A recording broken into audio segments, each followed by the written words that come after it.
everyone, and welcome. My name is Alessia Vogt. I'm a senior teacher and a teacher trainer at Green Country School.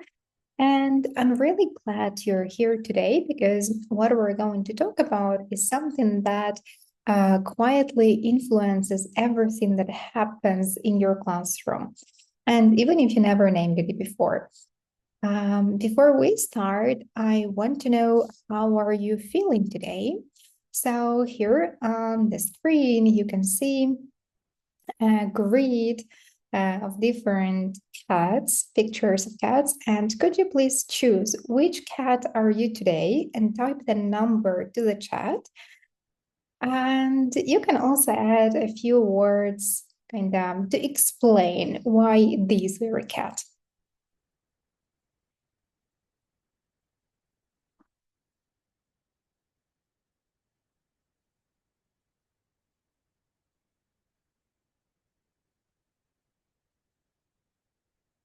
Okay, thank you.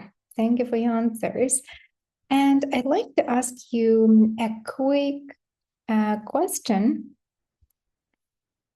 So, what is your classroom like on a good day?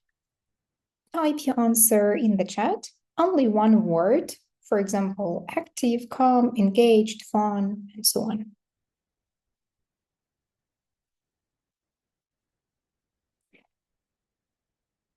Thank you. I can already see a lot of interesting answers. Now, one more question. What about a difficult day? Again, just one word. What is your classroom like on a difficult day? Type your answers in the chat.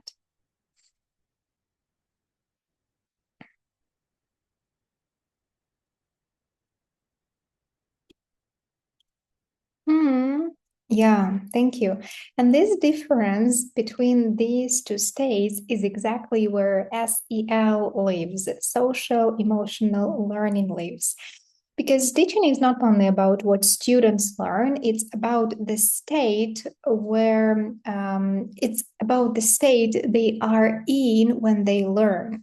And this is something we often underestimate, right?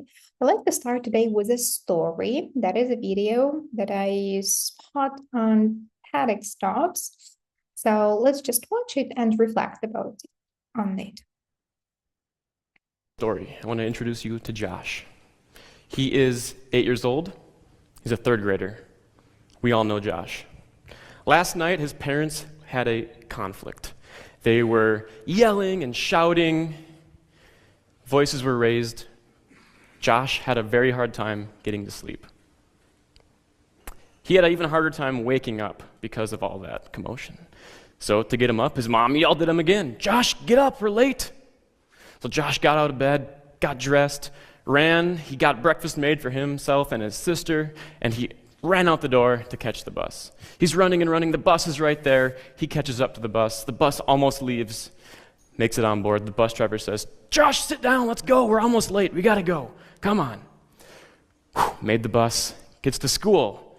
He realizes that he maybe forgot his cold lunch, so he takes some time on the yard to dig through his backpack and notice if he has his cold lunch or not. He had it, so that was good. But he wasted some time, got through the front door, and the front desk said, "Josh, you're tardy. Get to class. Let's go." So Josh runs down the hall, opens the door, and the teacher says, "All right, welcome to class, Josh. Do you have that homework from last night?" Josh completely forgot about the homework with all the commotion going on at his house. Josh, at this, kind of had a tantrum. He threw his backpack against the wall, and he screamed, "Ah!" The teacher said, "Young man, that is not how we enter the classroom. I'm going to march you down to the principal's office right now." Sits Josh down at the principal's office, and the teacher says, "I don't know what's wrong with him. I don't know what's wrong. He went from 0 to 10 in 5 seconds flat." The principal looked at Josh and said, "What's wrong with you?" There's two things with this that I want to kind of reevaluate. The first thing is, it's not what's wrong with Josh. It is what has happened to Josh. And the second thing is, Josh didn't come from 0 to 10. He was at an 8 when he walked in the front door, right? So we're going to shift our mindset from what's wrong with you to what happened to you.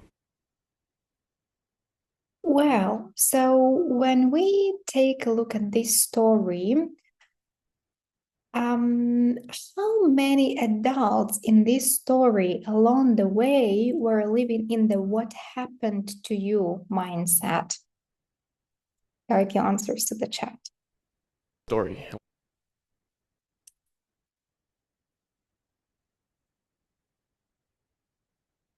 No one. Right. That's the correct answer. Every adult in this story expected something from him, corrected him, judged him, pushed him, but no one stopped and asked what happened to you. And if even one person had done that, if someone had noticed, slowed down, and responded differently, Josh's day could have looked completely different. He might have felt calmer, safer, more supported, and that emotional explosion in the classroom probably wouldn't have happened. And this is exactly where social emotional learning begins. It starts from this shift from what is wrong with you to what happened to you. And today we're going to talk about how this shift changes everything in our classrooms. So let's move on to the core idea, to what is social emotional learning and its definition. So social and emotional learning is a lifelong process of developing skills that help us to be successful in school and all parts of our lives, such as communicating effectively, building relationships, working through challenges, and making decisions that benefit ourselves and others. The term is also often used to describe how we help students learn and practice these skills in supportive environments. So, social emotional learning is the process through which students learn to understand their emotions, manage their reactions, interact with others, and make decisions. But what is but even if to simplify it a little bit more, social emotional learning is what makes learning possible, not just better, but possible. Because a student who is anxious will not speak. A student who is frustrated will give up. And a student who feels unsafe will stay silent.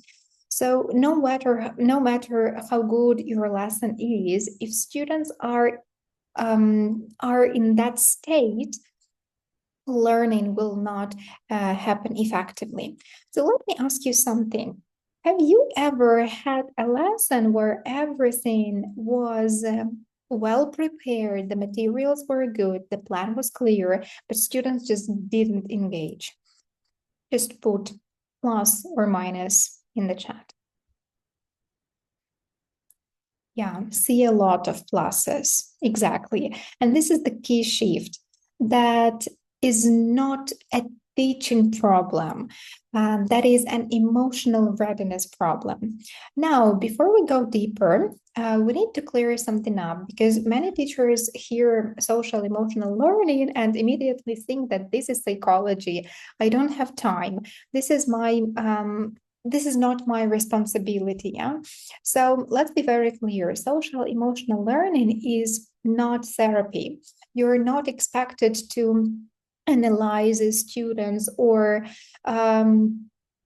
you're not expected to analyze your students or solve some personal problems. It is also not an extra subject, and it is not something you need to add on top of your lessons. Instead, social emotional learning is how you run your lessons, not what you add on it. So think about your teaching. Do you use pair work? Again, type plus or minus in the chat. Okay. Do you give feedback? Do you manage behavior? And do you start lessons with a warm-up, as we had in the beginning, those cats?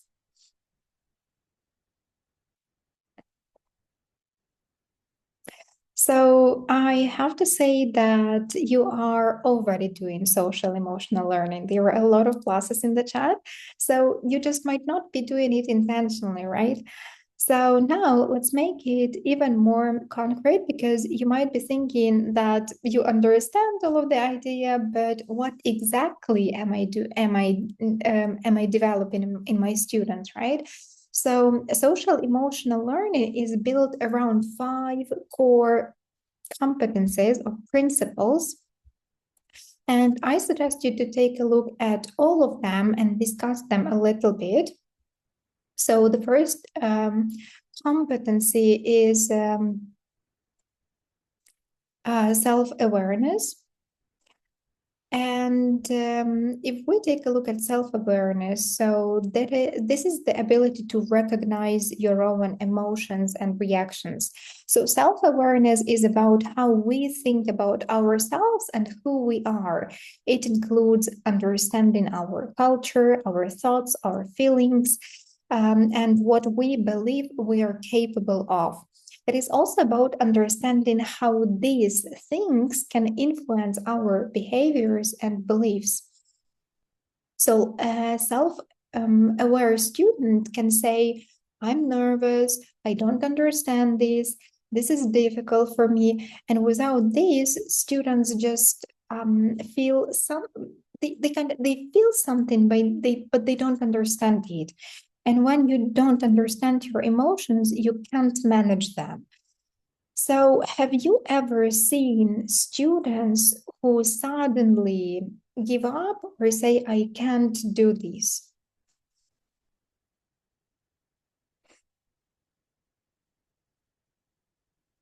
Often. Mhm. And that's not ability, that's emotions without awareness. So, and the second competency is self management. Self management is about managing our emotions, thoughts, and actions as we work towards goal. This includes coping with stress and anxiety, persevering through challenges, and developing a sense of personal agency.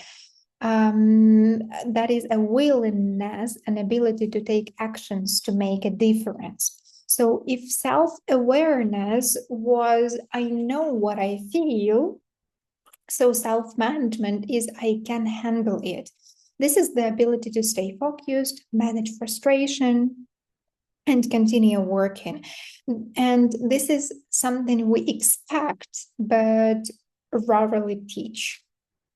The third competency is social awareness.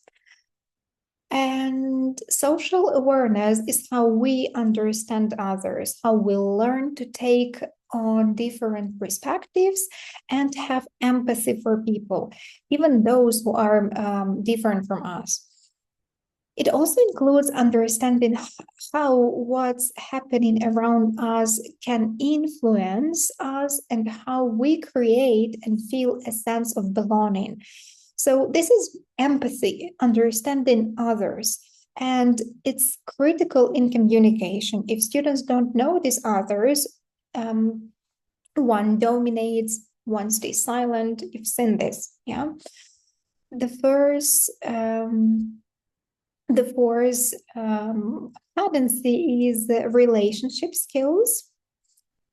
And relationship skills are how we get along with others and how we form these lasting friendship and connections.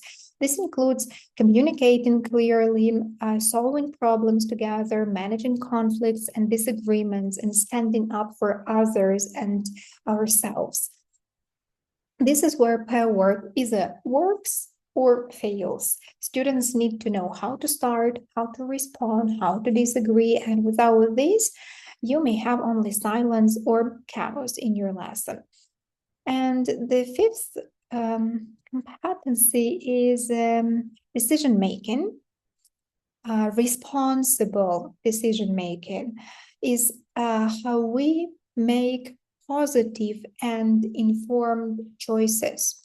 This includes thinking about the consequences of our actions, being curious and open minded to new perspectives, and information, and identifying solutions that benefit us and the community.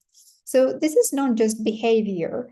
It's about thinking before acting, making good choices, taking responsibility. Now, I will ask you to look at all of these five competencies together. These are not abstract ideas, they are happening in our classroom every day. You already see them. The only question is, are you supporting them intentionally? And I want to reflect a little bit and type to the chat which of these do your students struggle with the most?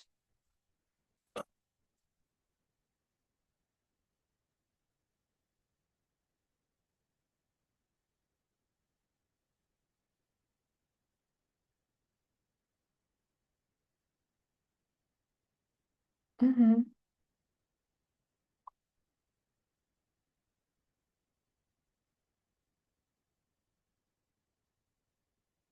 All right. Thank you for sharing.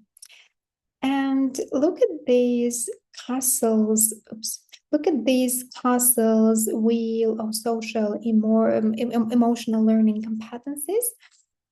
Um, the graphic shows the impact that incorporating social emotional learning can have when all the layers involved are considered, from supporting welcoming classroom to developing school culture, practices, and policy to creating authentic partnerships among families and aligned learning opportunities for communities.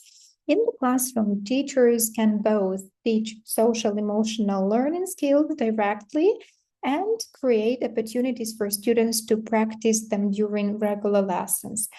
A classroom that is safe, supportive, and relationship focused naturally strengthens these skills. But social emotional learning doesn't stop in the classroom. Students develop these skills throughout the whole school day, in the hallway, during breaks, in clubs, and in their everyday interaction with others. Simple things like how students are greeted or how adults respond to them. All of this make a real difference. Families also play a key role. They know their children best. So when schools work together with families, they can better support students' social and emotional development. The same is true for the wider community. Activities like sports, arts, clubs, extra classes give students more opportunities to practice communication, cooperation, and decision making in real situations. Ultimately, when we integrate social emotional learning into language teaching, we help students not only learn English, but also develop the language they need to express themselves, understand others, and succeed both in schools and in life. So now I'd like to briefly take a step back and look at where social emotional learning actually comes from, because this is not a new idea. It didn't appear suddenly. It has been developing for decades. And let's start from early 1920s and 1930s. Um, In these years, a psychologist named Lev Vygotsky introduced a very important idea. He said that learning is not just an individual process, it is social. In other words, we don't learn alone, we learn through interaction, through communication, and through other people. He believed that every important skill appears twice, first between people and then inside the individual. So first we experience something socially and then we internalize it. So before a student can think independently, they first need interaction. And this idea is incredibly important for us as language teachers because language classrooms are built on interaction, pair work, group work, discussion. All of this is not just practice, it is the process of learning itself. So Vygotsky also introduced the idea of support. The students learn best when they have when they are slightly challenged, but still supported. Not too easy, not too difficult, right? So let me ask you, have you ever seen students completely shut down because something felt too difficult for them?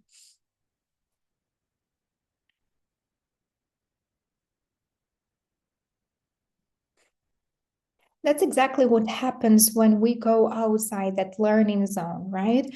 So even though Vygotsky never used the term social emotional learning, his idea created kind of the foundation for it. Because he showed that learning is social, it is emotional, and that it depends on interaction. And the early roots of social emotional learning go back to 1960s. At that time, a professor named James Corner at Yale University was working with schools in low income communities in New Haven. And these schools were struggling academically, but instead of focusing only on curricula, he asked a different question. What if the problem is not just academic? He started paying attention to students' emotional and social needs, how they felt, how they interacted, what support they had. And what he found was very, very important. When schools supported students not only academically, but also emotionally and socially, their academic results improved.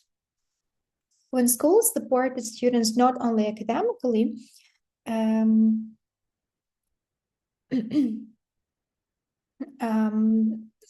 that was one of the first moments when education started to shift, yeah, from focusing only on content, yeah, only academically, to focusing on the whole child, yeah, on their emotional and the social. And then in 1980s, these ideas continued to develop. Educators and researchers began to design programs that explicitly focused on social and emotional development in schools. And in 1994, an important step happened. A group of researchers and educators created an organization called CASEL,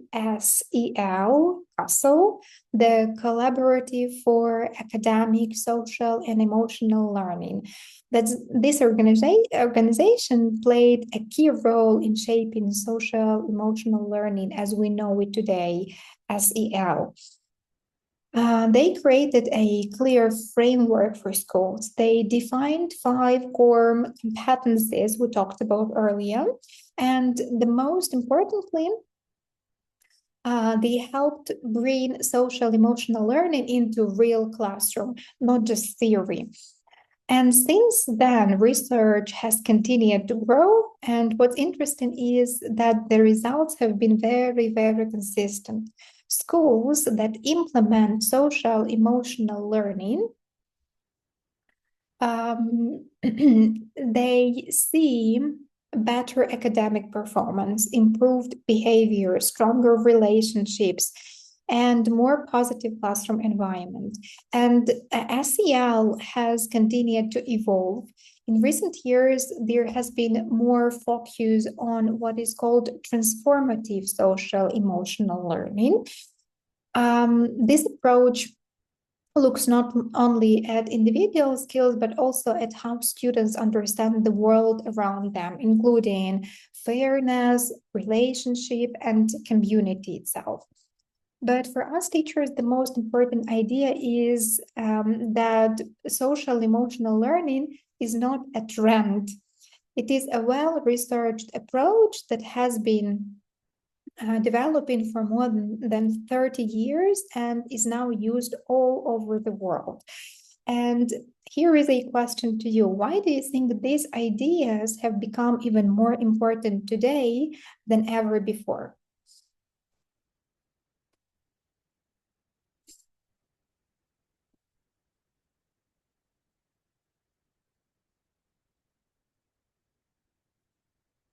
Mhm. All right. Thank you for your ideas in the chat.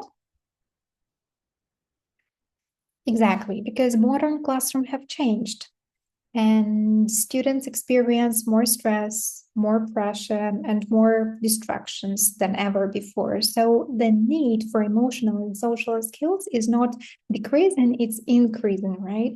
And this is why social emotional learning is becoming such an important part of education today.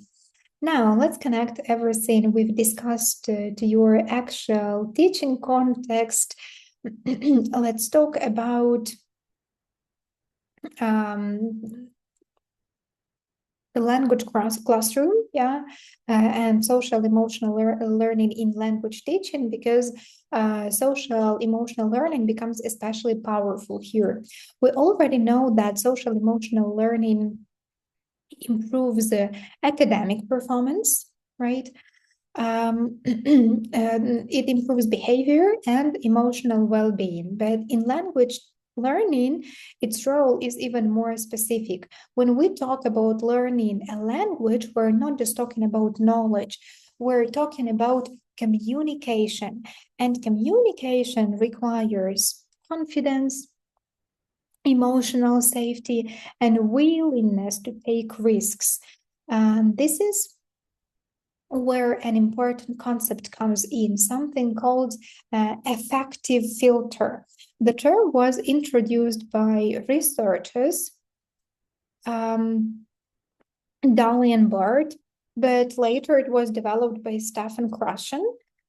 And so the affective filter is like an emotional barrier. When it's high, students may feel anxious, insecure, or even unmotivated. And in that state, learning becomes much more difficult, even if the material is clear. But when the affective filter is low, um, students feel safe, confident, and open to learning. And this is when language acquisition becomes much more effective. So, in many ways, our job as teachers is not only to teach the language, but to lower that filter. So that's why Krashen identified three key factors that influence all of these. And the first factor is motivation. If students are not motivated, they will struggle to engage with the language. Although motivation can be intrinsic, teachers play a key role in developing students' extrinsic motivation to learn. Teachers can increase students' motivation when they involve them in the creation of the classroom activities, topics, and give them a voice. The next factor is self-confidence. And when teachers create a welcoming classroom where students' individuality is celebrated, valued, and respected, students develop a sense of belonging, right? To avoid their students feeling isolated or unable to fit in the classroom environment, teachers need to select cultural resources and reflect the students' backgrounds. In that way, teachers create this sense of self-confidence in the learners. Because when students feel like they fit, they speak more. And the last factor, that's anxiety. This is probably the biggest barrier in language learning. When students feel stressed or afraid of making mistakes, their affective filter goes up. And even if they understand the input, it doesn't get through. So, what helps? Normalizing mistakes, encouraging a growth mindset, and creating a safe classroom culture.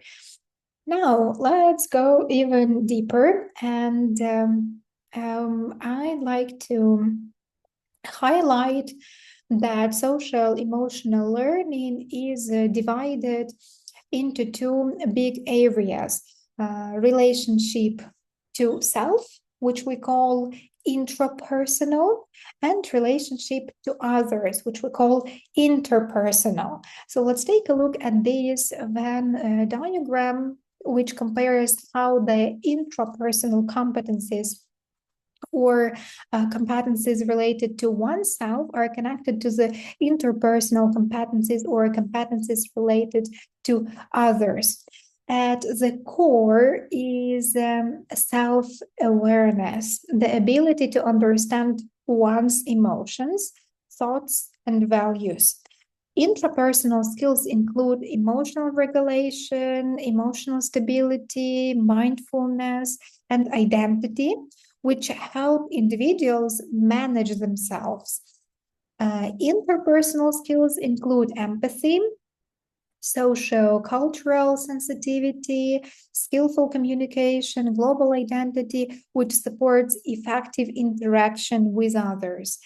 At the intersection, we can see um, that there are key competencies such as responsible decision making, appreciation, social conscience, and emotional agility.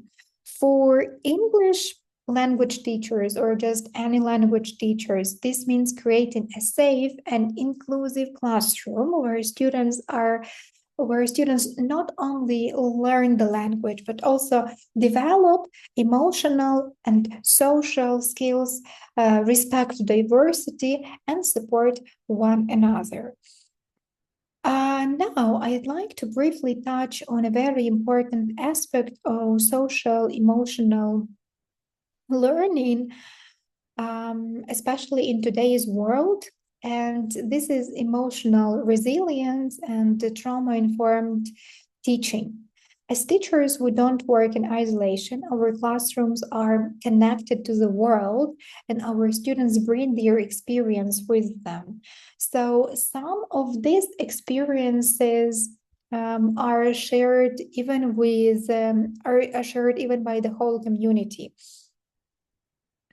like natural disasters, pandemic, war, social or political instability.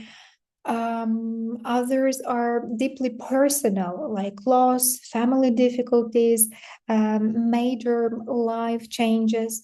And some of these experiences can be traumatic. Trauma can be understood as a strong emotional response to a difficult or distressing event, something that can have a long-term impact on how a person thinks, feels, and behaves. This trauma can be individual or it can also be collective. And here is why this matters for us as teachers. Students who have experienced stress or trauma often have very high affective filter, which means they are even less ready to learn than other students. They may struggle to focus, react emotionally, withdraw with participation, or even appear unmotivated. But again, this is not about behavior, it's all about what is happening underneath.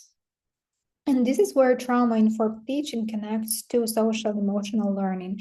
Teachers are not therapists.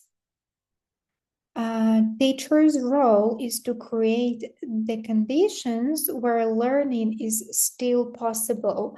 And to do that, we need a few key principles. The first one is predictability. Students need to know what to expect. So, clear routines, clear structure, clear instructions, because unpredictability creates anxiety, and predictability creates safety. The next one is connection. Students need to feel seen, heard, valued. A strong teacher-student relationship can reduce isolation, stress, and emotional withdrawal. So sometimes connection is even more important than correction. And the last one, that's empowerment, which is so students need to feel that they have control, voice, and potential. And this means giving choices, recognizing strengths, and helping them see what they can do. Even small success matter here. So, and one more important point, that students who have experienced trauma may show different signs. Some of them are physical, like fatigue, headaches, sleep issues, and some of them are emotional or cognitive, like anxiety, low confidence, anger, or even withdrawal. But we cannot always see trauma, and we should not assume. Every student responds differently. What is difficult for one student may not affect another in the same way. So instead of diagnosing, we focus on creating safe conditions for everyone, and this brings us back to emotional resilience. So, emotional resilience is the ability to handle stress, adapt to challenges, and keep going. And this is something we develop over time in students and in ourselves, because teaching itself requires resilience. If we are constantly overwhelmed, if it becomes much harder to support our students. So, part of social emotional learning is also about the teacher staying grounded, staying regulated, and staying present, because a regulated teacher creates regulated classroom. And when students feel safe, learning becomes possible again.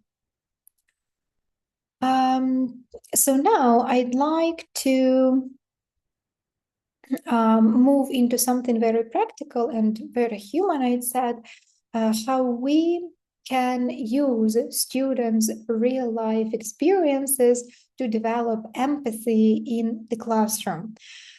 When students are consistently in the environment that feels safe, predictable, and accepting, they begin to build trust. And trust changes everything, because when students trust the space, they are more willing to share not just answers, but experience. This is why simple things like regular check ins are so powerful in our classrooms. When students have small, consistent opportunities to express how they feel, they begin to feel seen. And over time, they develop the ability to understand and manage their emotions. And here is something very, very important. In this classroom, all emotions are welcome, not only positive ones, because the goal is not to make students feel good all the time. Yeah, the goal is to help them feel safe enough to feel anything. Now, the first step in all of these is relationships. Students, especially those who have had difficult experiences, often struggle with trust. So we cannot expect them to open up immediately. This way, trust is built slowly through consistency, through respect, through everyday interaction. But once that trust is there, is gained, students naturally begin to share. And this is where something powerful happens. Other students start to listen, relate, and understand. And this is how empathy develops. Yeah, as teachers, we can guide this process. For example, we can take real world situations and ask students to reflect. You might say, how would you feel if this happened to you? Yeah, or what would be difficult in this situation? Even something like natural disaster or a global event can become a moment for emotional learning. Students can also work on projects that combine both language skills and social awareness. For example, discussing community challenges, creating presentations, working on solution together. So all of this is about regular check-ins. Another very powerful activity is something that we call empathy interviews. This is a simple one-to-one conversation where students listen to each other, ask questions, and try to understand someone else's experience. The goal here is not only to understand, but also to connect. Of course, this needs structure. Students definitely need to know what to ask, how to respond, and how to respect each other. But when everything is done well, this activity builds trust, connection, and deeper empathy. And another example is creative expression. So students can create some short stories, poems, or visual projects which are based on experiences they or their families have gone through. This can help them process their own experience and recognize strength and resilience. At the same time, it helps others understand and relate. And again, this is social emotional learning in action. And I also would like to shift our focus for a moment because all of this is also connects to something else. I mean, the teacher. Teaching is emotionally demanding. It requires patience, energy, and constant presence. And this is why self-care is not optional. It's a part of effective teaching. There is a simple idea often used in trainings. Put your own mask on before helping others. Because if you are overwhelmed, it becomes much harder to support your students.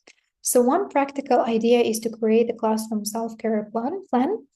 It doesn't have to be complicated. It simply means being intentional about your well-being.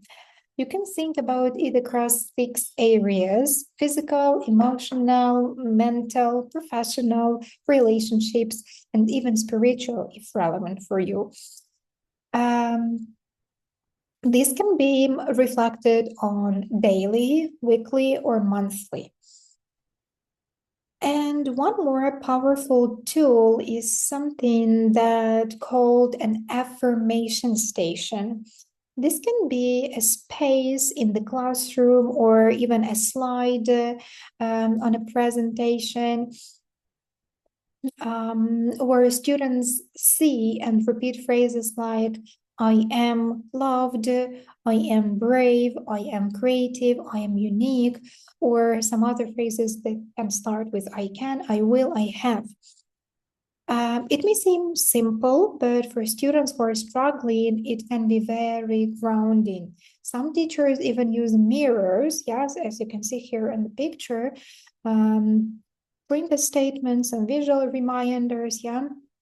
Students can come to this space or just take a look at this picture or presentation slide, yeah. When they feel overwhelmed and reconnect with something positive. Another idea is self-care journals. Students and even teachers can reflect using simple prompts. For example, what was difficult today? What helped me? What am I proud of? These small practices build awareness, resilience, and emotional balance. And over time, they shape the entire classroom environment because calm, support students don't just appear, yeah, they are created through consistent, intentional actions. So yeah, that is also very important to analyze your lesson, yeah. That is also part of social emotional learning for us teachers. And now let's bring everything together into something very specific, because at this point you might be thinking, okay, this is all makes sense, but what does it actually look like in my lesson? So this is where a very practical framework can help. Also, that is one of the leading organization, which we already talked with you about its creation.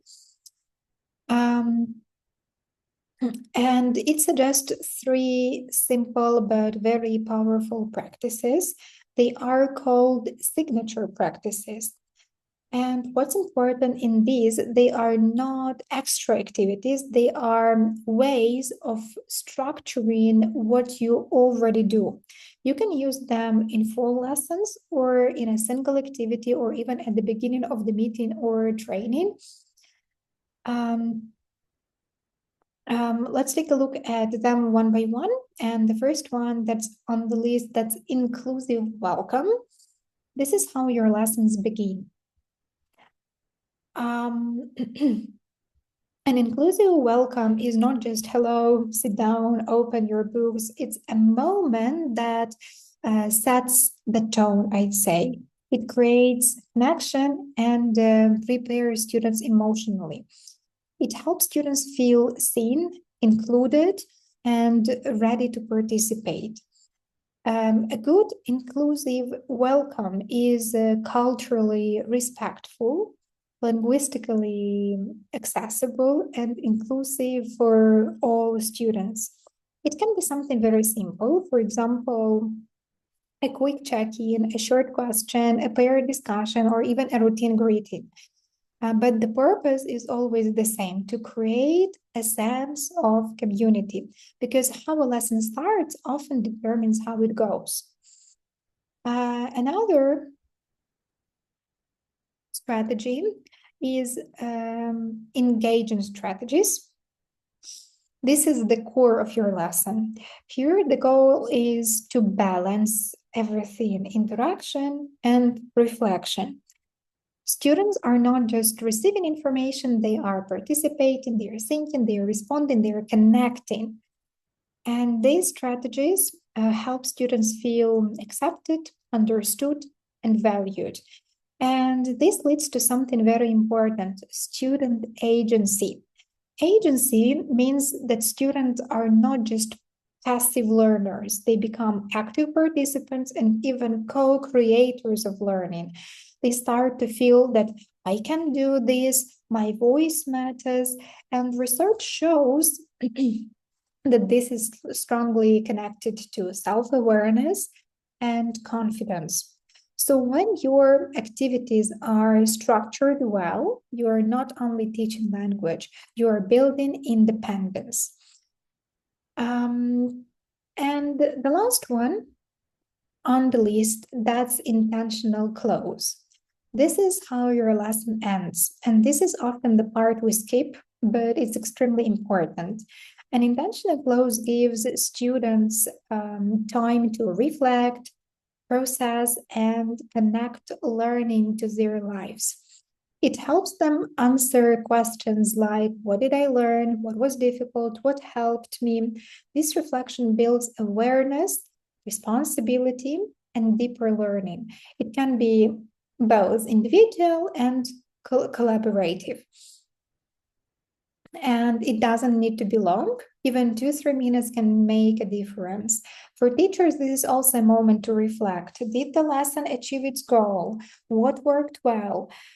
because reflection improves not only learning, but also teaching. Bringing it all together, um, we have a strong start, meaningful interaction, and a thoughtful ending, intentional close.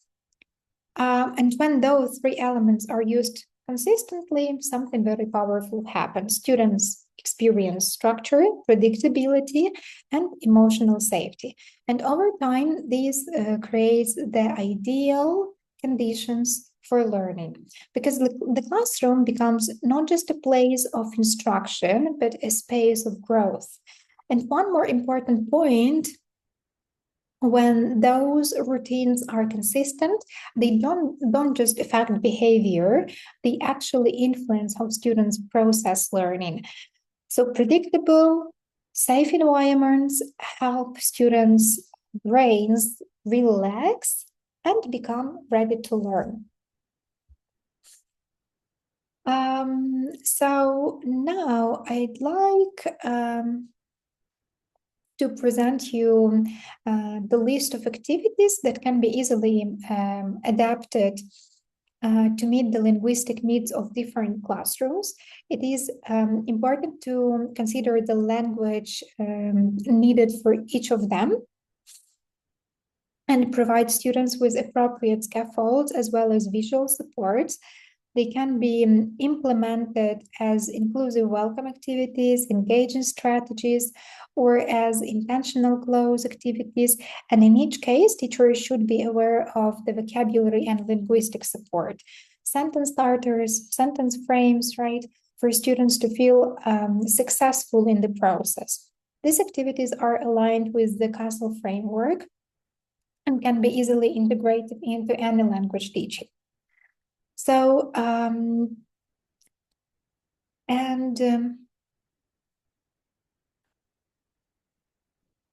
before we move into specific activities, the examples of some of the activities, I'd like to briefly focus on one competency, that is self-awareness, because this is where everything starts. Self-awareness means helping students recognize their emotions, understand their reactions, and reflect on their strengths and preferences.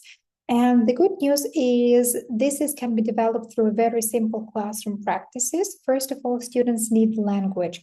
We often expect students to talk about feelings, but they simply don't have the words. So one of the simplest things we can do is introduce some basic vocabulary for emotions and gradually expand it from lesson to lesson, step by step. We can also ask simple questions like, how would you feel if, for example, if you got a new pet, if your friend didn't invite you to somewhere? These small discussions can help students connect situations with emotions and understand their reactions. Another powerful tool is stories, which when students read or listen to some stories, we can ask, how does the character feel? Why do they feel this way? Have you ever felt something similar? This creates a safe distance. Students talk about character, but still reflect on themselves. We can also encourage students to reflect on their strengths, their interests, and what they enjoy. For example, some simple reflections, short discussions, or small creative tasks. And here, feedback plays a big role. Instead of only correcting, we can ask, what are you most proud of? What did you enjoy about this task? This helps students become more aware of themselves as learners. And we can also build self-awareness through classroom structure. For example, giving students small roles and responsibilities, involving them in setting classroom rules, or working in groups where they reflect on their contribution. Because when students see how their actions affect others, they understand themselves better, and that's the goal. Not just to complete tasks, but to understand themselves in the process.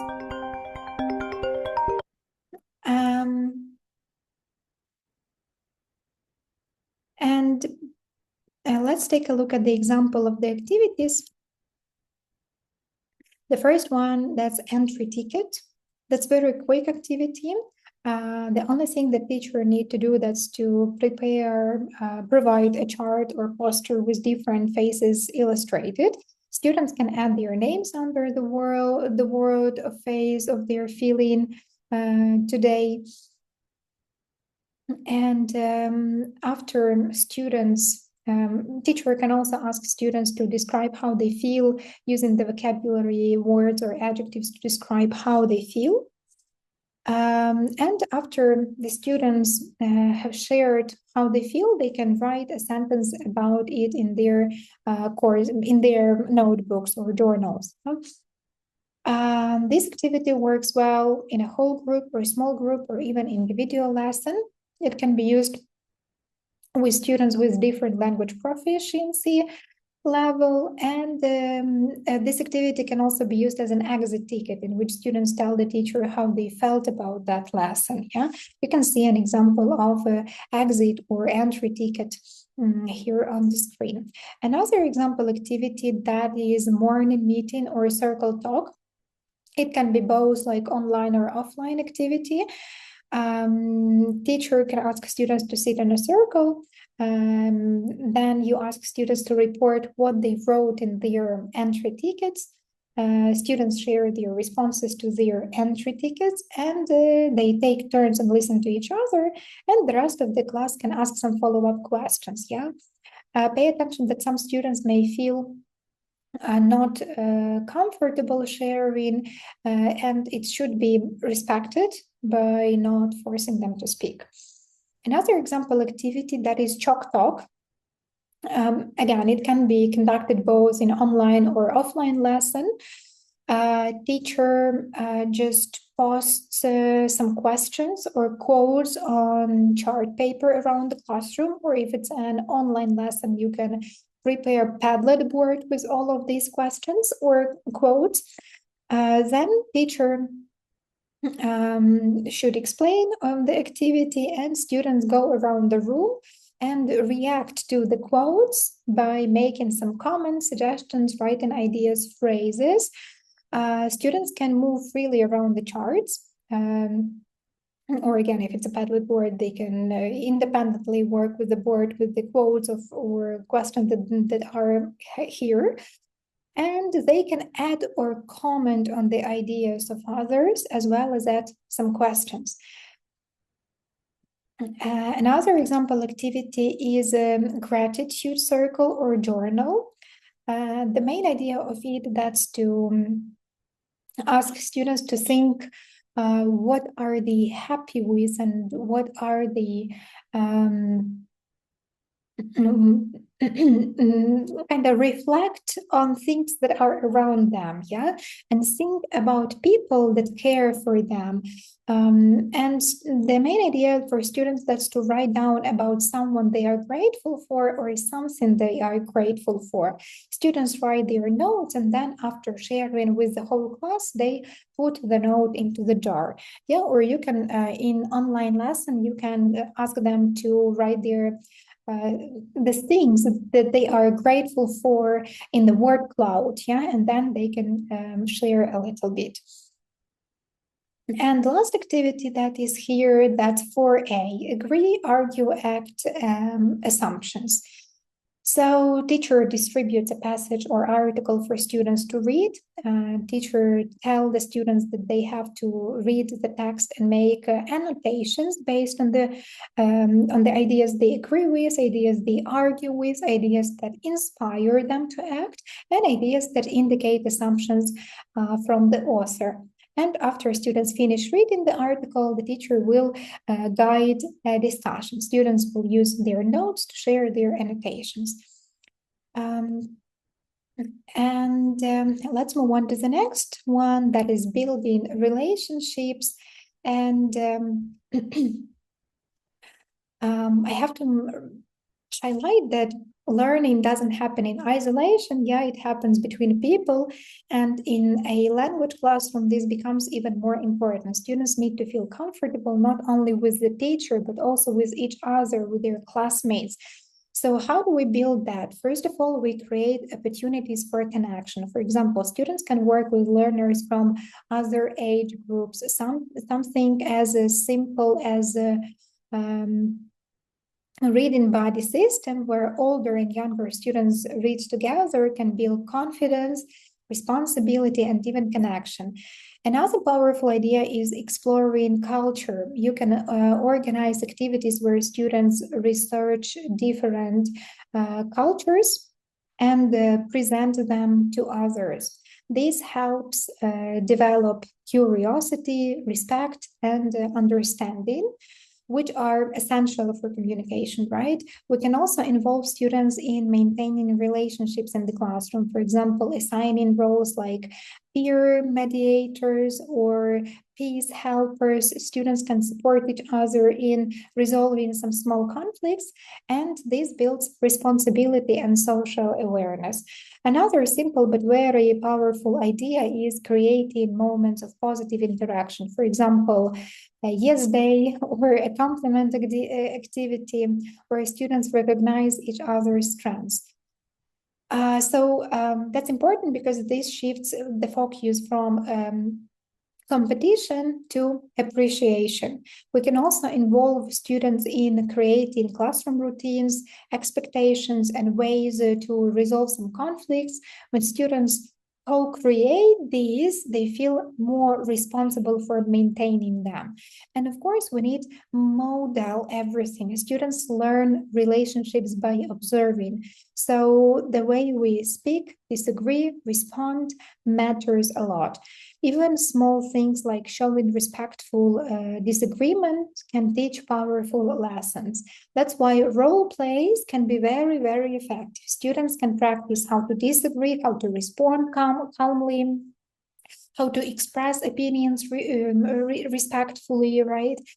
And finally, relationships grow through shared experience. Yeah, celebrating small success matters a lot. For example, recognizing progress, noticing effort, celebrating milestones.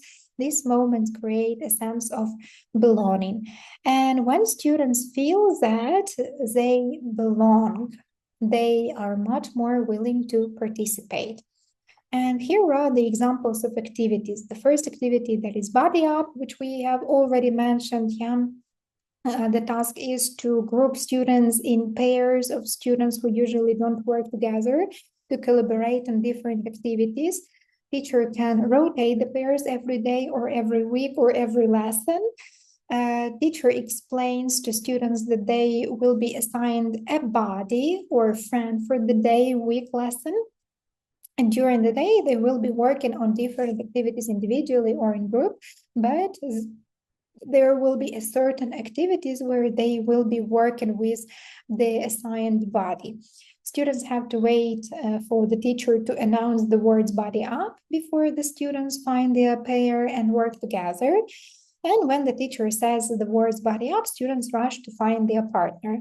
Teacher needs to develop a system so they can remember the pairs.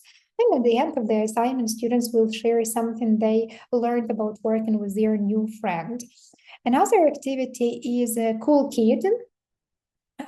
Teacher selects a random cool kid every day or week, and the student should wear something to indicate that he or she is the chosen one.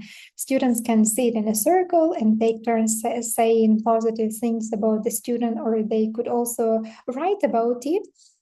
And the compliments given to the student is writing can be placed on post-its on the predetermined location in the classroom.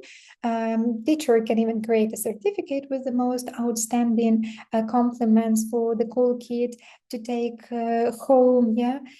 And it's important that this activity is random at all students, and all students must have the opportunity to be a cool kid. Yeah.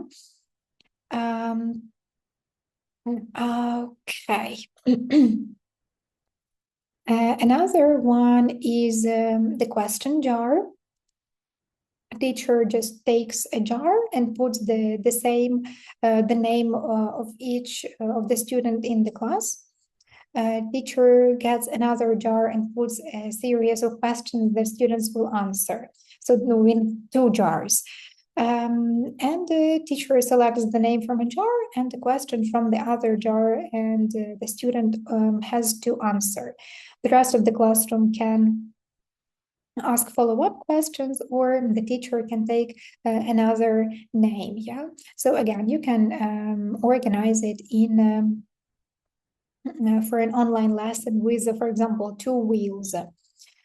Another activity that's what's new with you. The main aim is to develop active listening skills by listening to their partners without disrupting, commenting, or adding to the conversation until the other student is finished talking. Yeah. So the procedure, the teacher distributes the half cards to each of the students. Teacher asks students to walk around the classroom and find their other half. And teacher tells students they have to think about something that is new about them that day. Yeah, they give only a minute to think, then a minute to talk.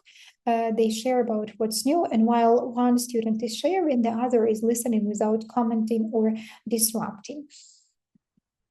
And last activity on this, that is give one, get one, and move on. Yeah, I guess that you're pretty familiar with this one. Teachers distributes the index cards and ask students to write down three things they learned that day. Each idea should be written down on a separate index card. Students mingle, and after the teacher shares a signal, they stop. And exchange cards with the closest classmates. Students explain to each other the idea they wrote down, and they continue to walk around the room. Well, another one that's self-management. If self-awareness is about understanding emotions, or self-management is about what we do with them. It is the ability to stay calm, handle stress, and continue working even when something feels difficult. And again, this doesn't develop automatically, it needs support. So one of the most effective things we can do is create space for regulation. For example, you can have a small area in the classroom, sometimes called calm corner, where students can go when they feel overwhelmed. This is not punishment, it's a tool. And another simple strategy is introducing short moments of pause. This can include breathing, short reflection, or even very simple guided meditation, brain breaks. Students can even take turns leading these moments. Yeah. And again, they need language for this, so you need to pre-teach it. We can also help students become more aware of their own strategies, for example, by asking questions like, what makes you feel stressed? What helps you calm down? What works for you when something is difficult? This helps students build their own toolkit. You can also make this visible, for example, creating some posters with copying strategies, or small class projects about dealing with stress. Another important element is connection with the teacher. Even short one-to-one moments can help students feel supported and reflect on how they manage challenges. We can also use stories and books. When students see characters overcoming difficulties, they begin to understand that challenges are part of growth. Yeah? And this connects to a key message we should repeat very often, that learning is not a straight line. Students need to hear that struggling is normal, mistakes are part of learning, and most importantly, they need to see it. When we make mistakes as teachers and respond calmly, we model self-management. Yeah, even something simple like saying, "I make a mistake here, let me fix it." I am so teachers more than this teacher is more than a perfect explanation.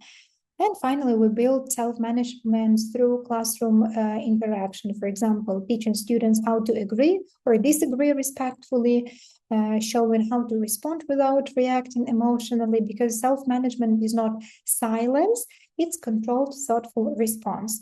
And here are the example activities. Yeah, reframing perspectives, for example. Teacher elicit from student a list of negative situations or complaints they have about school or home.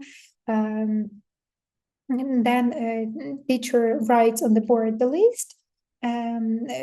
Teacher can model how to see things from a different perspective while changing the negative statement into a positive one, and each student should restate the problem with a more positive perspective. For example, instead of saying I hate doing homework, they could reframe it by saying I'm grateful that I have another opportunity to learn. Yeah. Another activity is brain break 444. Teacher asks students to stop working and to sit comfortably to take a brain break. Teacher plays instrumental relaxing music. Teacher asks students to inhale the count of 4, hold it for 4, and exhale for 4 seconds. That's kind of a brain break, yeah. Another activity that's 3 to 1, reflect and write. Teacher gives them an opportunity to think about someone they admire, for example, can be. They ask students to think about 3 things the person say frequently, 2 things that person does, and 1 thing that they would like to try based on that. Students write their responses on sticky notes and then share them with the class. Again, it can be conducted online with the help of the Padlet. The next activity is, point and go. Teacher distributes a sheet of paper and asks students to think about the time they had to do something they didn't want to. And the students will take a reflection break and provide them with the following prompt. Think about a time when you were working towards a goal, even when you didn't want to, and had positive results for you or a group of people. Then a teacher allows time for students to write down their thoughts, and after the students have completed their responses, they should stand up, make eye contact with someone in the classroom, point to that person, and go to the person to share responses. Teacher may go around the room listening to students, sharing and supporting as needed. Yeah. And then the teacher can ask some students to share that in open class. The next one, that is developing social awareness in the classroom.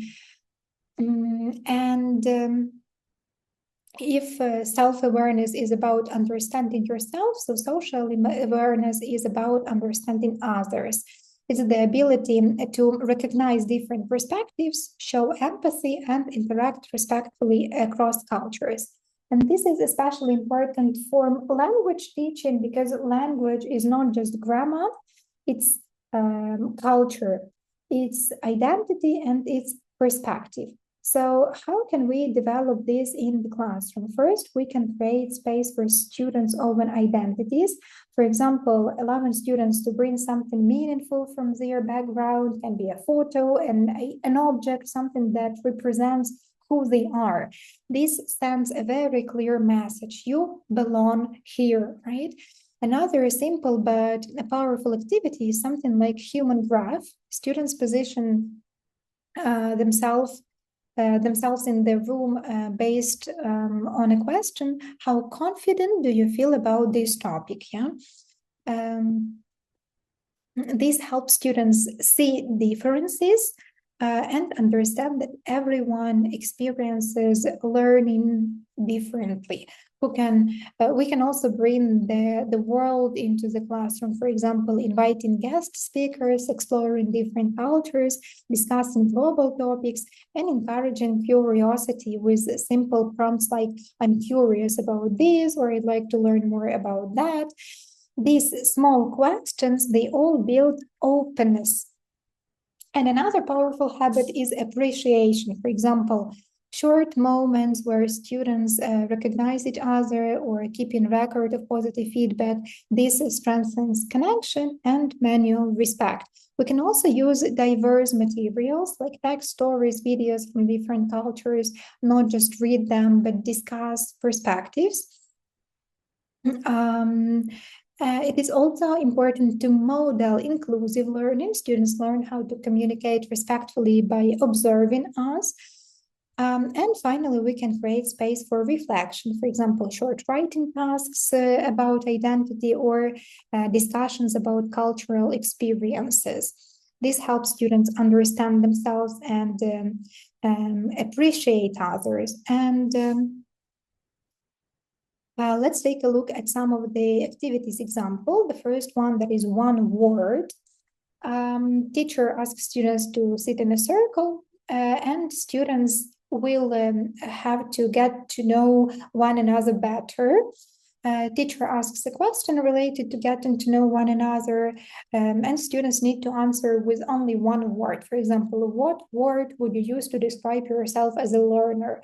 Teacher goes around until all students have answered, and then the teacher can ask students to describe one another in one word. For example, they can say then Maria is bright, yeah, or hardworking, or whatever.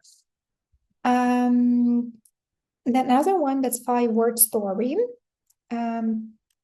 Teacher selects vocabulary words and phrases, places the words in an envelope for each of the students in the class or group. Then the teacher distributes the envelopes with the words and an index card for students to write on. Each student in the group should have an index card and an envelope. Then students open the envelope and read through the words. They have to select 5 words from the total words presented, and they have to write their own personal story using only 5 selected words. And then they can share their stories to the group first and then to the class. Another example activity, that is appreciation apology AHA.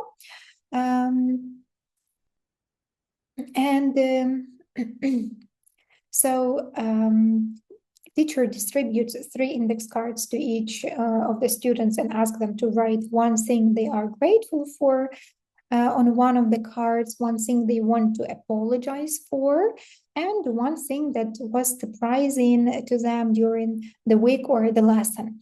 Teacher can ask the students to share the class by reading their comments, and this can be an activity that can be done every week during the last part of the day before students leave school, or as I already mentioned, at the end of every lesson.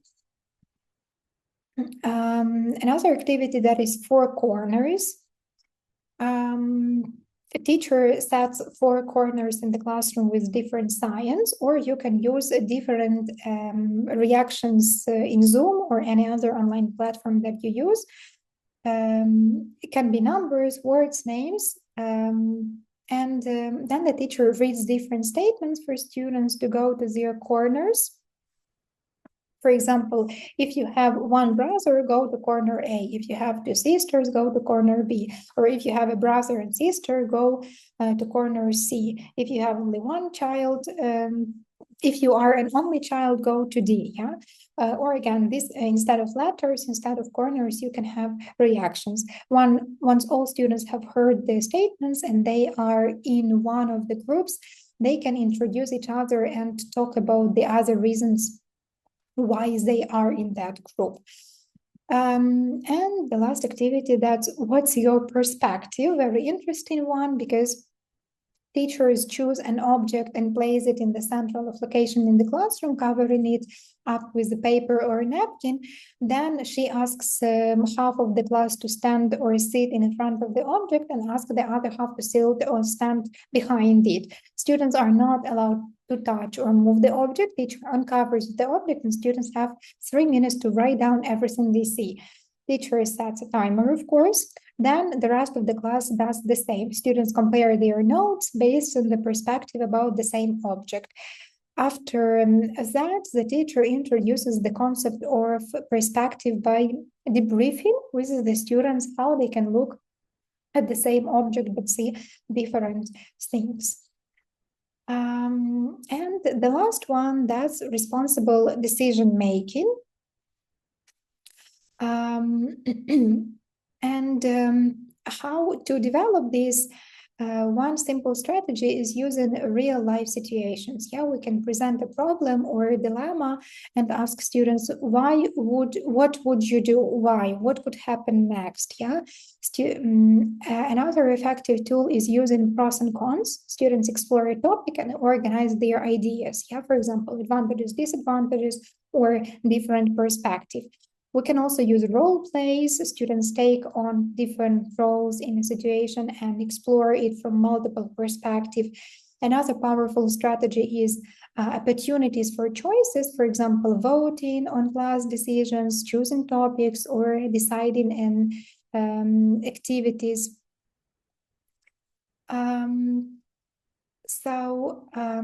Let's take a look at the example activities. For example, quote, talk, walk. Teachers select diverse quotes from a book or a specific topic they learned. Students walk around and choose a quote that talks to them. And the students write the reason for selecting that quote. Then they pair up with another student to discuss the reason for their selection. Another activity is establishing class norms.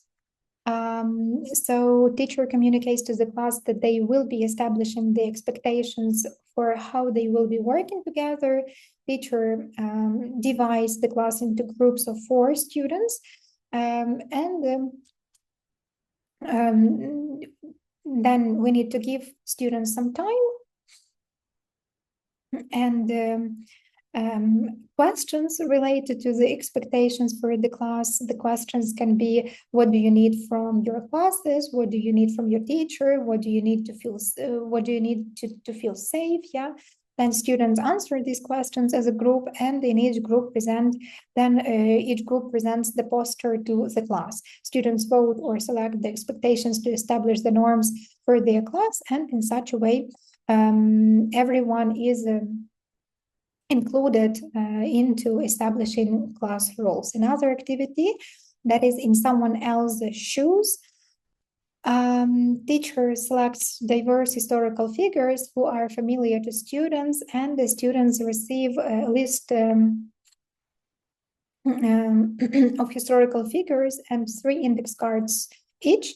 Students write the 3 reasons for selecting those figures. They have to select traits on their historical figures and that are similar to their own traits, and then they work in pairs and discuss the reason for their selection.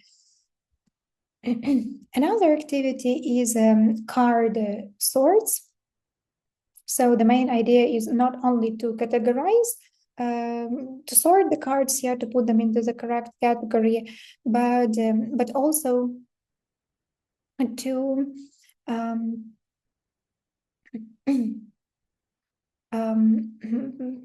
so a teacher need to ask students to listen to the question and write the answers to them on their cards. Teacher then ask questions related to building a class community, questions like what are some ways students in our class can support each other's learning, how do you build relationships with your classmates. Students write their answers on their cards, and after students have answered all the questions planned by the teacher, they form small groups of 4. Teacher tells students that they have to place all their cards on the table. Teacher tells students that as a group, they have to read the answers to the questions and categorize them according to a category they have to determine. Teacher can help by giving examples. And the last example activity, that is jigsaw. I'm pretty sure that you're familiar with this, especially while reading activities. Yeah. So a teacher need to select any article or reading passage and divide it into numbered sections too. So each group gets a different part of the passage. Then a teacher divides a class into equal size groups and assigns one section of that text per group. Students read the passage and discuss it for 5 minutes. Then teacher names all the groups according to the section of the passage they are reading, and then teacher regroups the class. So there is a member of each section on the passage, who can report about their part. Each student reports about the section they read until all the sections of the text are covered. So that's it. Now I'm pretty sure that you can easily spot the similar activities in your lesson and understand kind of spot and see that it is based on social emotional learning, right? So and here the key takeaways, yeah. And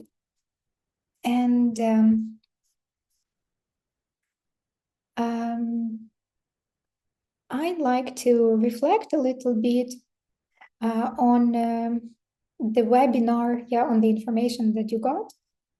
And could you please type to the chat, what is one small change you can make in your next lessons to support your students, not only academically, but also emotionally?